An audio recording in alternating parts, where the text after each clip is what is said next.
The key to persuasion techniques is not necessarily rooted in your desire to persuade people. It's to persuade people to the decision that they need to make for themselves. So ultimately, our job is to help people make decisions. And if we can be in the position to get people to make decisions, you know that you'll have more control over your business. However, a lot of times we believe the art of persuasion is during the time of objection. Remember, if we're rooted in curiosity in the questions we ask, showing people that we know them with a high level of empathy, we can ask courageous questions. But in the moments where we're struggling, we will revert back to some of the staying in the game framework and questions that we can ask if we feel like the feel to the conversation is running out. Now, the nice part is there are steps to handling objection, but it first starts with you identifying what an objection is, which is most likely a break to the flow of a desired conversation you want to have. So if we understand it's just a conversation that doesn't flow naturally, means that we're going to have to guide people through it to get them ultimately to where we want them to be to make a decision. And for every person, if they can start making decisions, we'll just call those steps. And each step we know leads them down a path of the home buying or selling or investing process.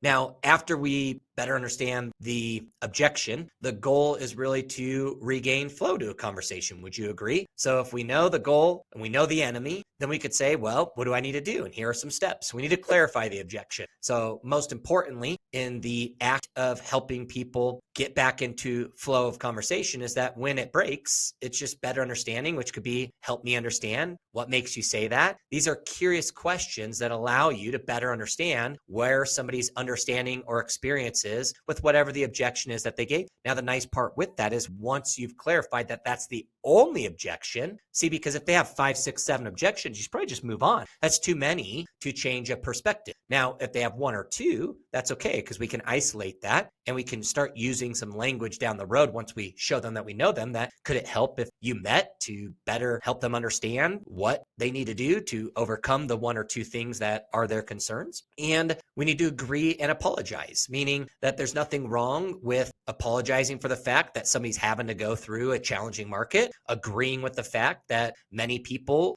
feel that way, many people are thinking that way. But then the next part is really discovering any additional concerns to then lead them towards the next action, which is looking at objections in a positive way, which is, so then here's what we're going to do next. See if you can make this about we, the two of you, overcoming an objection. If they like you and trust you, is now you can get into, well, what would prevent them from doing that? Or could it help if you took some steps towards better understanding or learning about an experience that they have? And the reason why is the objection is usually not a reason for somebody to not do something. It's just something that's creating indecision in the moment. So as you can continue to help them through this decision-making process, you can overcome objections, as now we can get into the summary close, which is really the root of show me that you know me and letting somebody better understand all the things that you heard or learned, meaning knowing that you said or knowing that you shared with me, or because you said X, Y, and Z, let me ask, what would prevent you from taking the steps to learn more about the home buying process? What would prevent you from selling your home and purchasing a new one? And the reason why is that if you can help them see a different view or perspective, is they may continue to take the steps forward now that you actually have regained conversation flow and objection was overcome. But why was it overcome